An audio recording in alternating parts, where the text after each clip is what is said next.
Well, we're cutting across to breaking piece of input where PM Modi thanks the Bidens after his mega diaspora outreach, and he took to Twitter to thank the Bidens. And I quote his tweet from the US Congress speech to Yoga Day at the UN, talks with POTUS Joe Biden to interaction with different thought leaders. The visit covered so many aspects which will benefit our people. I thank President Biden and the American people for their hospitality. Now, PM Modi took to Twitter to thank the Bidens after his mega diaspora outreach. Now, joining me on the broadcast is my colleague Pallavi Ghosh, who shall help us understand more into this. Pallavi, what more details do we have? So basically, it was a 3-day-long, fully packed visit, and as the Prime Minister has kind of captured it in that video which has been released, apart from a one-on-one dinner with the Bidens, which is considered to be a rare honor, to a state dinner, to, of course, addressing the U.S. Congress for the second time, International Yoga Day being performed and led by the Prime Minister himself at the UN. But there were a large number of business deals, large number of important critical interactions he had, and that is cutting across different fields, where there are celebrities, singers of Indian origin like Falusha. Then, of course, you had just about everyone, the Google, the Facebook heads. And, and a focus was there a lot on artificial intelligence. In fact, that was a T-shirt which was presented by the President to the Prime Minister as well, as a sign of changing times and what's going to happen. And he met people from different fields, whether they are educationists, they are entrepreneurs, investors, astrophysics, so on and so forth. And the whole idea behind this is one, to pitch India as one of the best investment hubs in the world and being a growing economy. And also a second thing is recognition of the changing times and how India wants to adapt to it.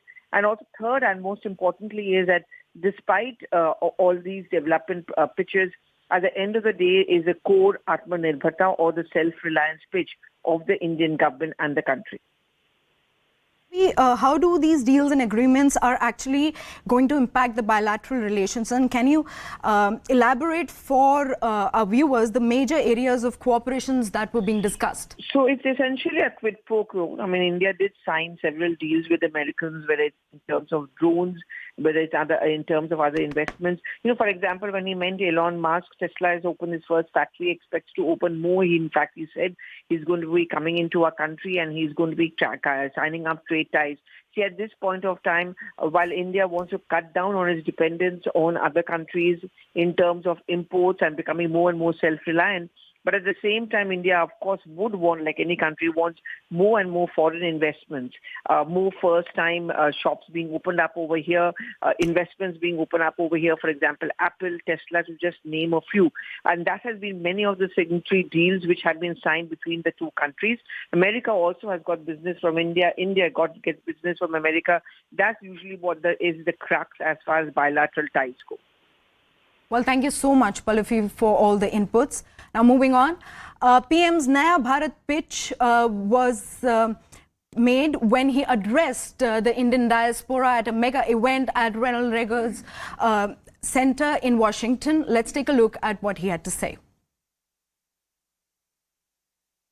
Bharat इस साल Seattle में एक नया consulate खोलने जा रहा है। America के 2 और शहरों में भारतीय कॉन्सुलेट खोले जाएंगे।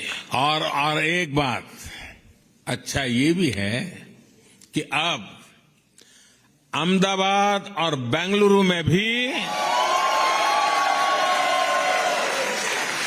अमेरिका के नए कॉन्सुलेट खुलने जा रहे हैं।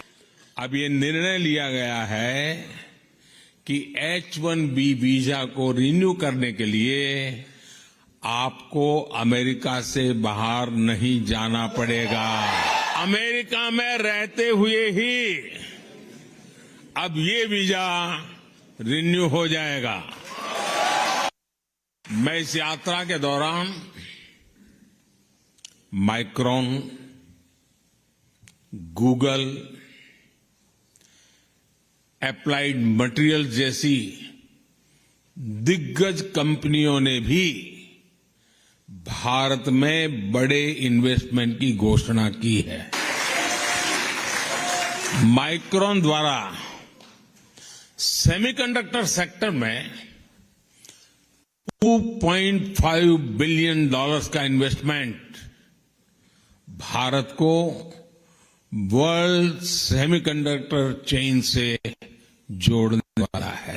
एप्लाइड मटेरियल्स द्वारा भारत में सेमीकंडक्टर इक्विपमेंट के लिए $400 मिलियन का निवेश भारत में सेमीकंडक्टर मैन्युफैक्चरिंग का इकोसिस्टम बनाने में मदद करेगा।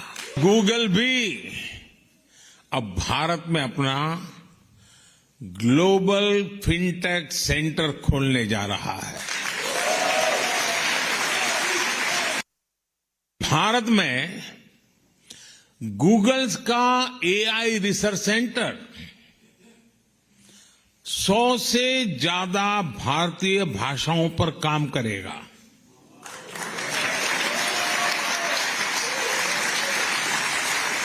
इससे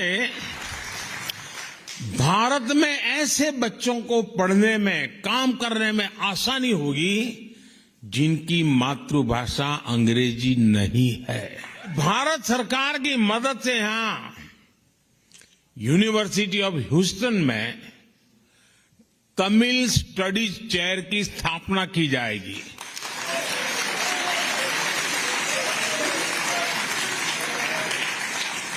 इस चेयर से तमिल संस्कृति और दुनिया की सबसे प्राचीन तमिल भाषा का प्रभाव बढ़ाने में और मदद मिलेगी। मेरी आप सबसे रिक्वेस्ट है, जब कभी भाषा की चर्चा निकले तो सीना तान करके दुनिया को कहना कि दुनिया की, मानव जात की सबसे पुरानी भाषा तमिल भाषा है और वो हमारी भाषा है। आप गर्व करते हैं जब यहां के सुपरमार्केट्स में मेड इन इंडिया प्रोडक्ट दिखता है। आप गर्व करते हैं जब भारत के टैलेंट को दुनिया की बड़ी बड़ी कंपनियों को नेतृत्व देते देखते हैं।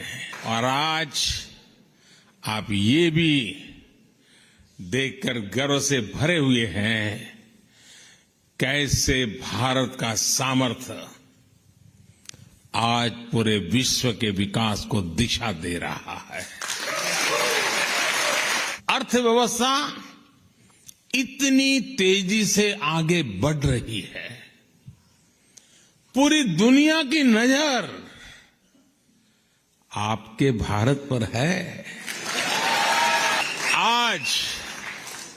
आज जो नया भारत हमारे सामने है, उसमें वो आत्मविश्वास लौट आया है।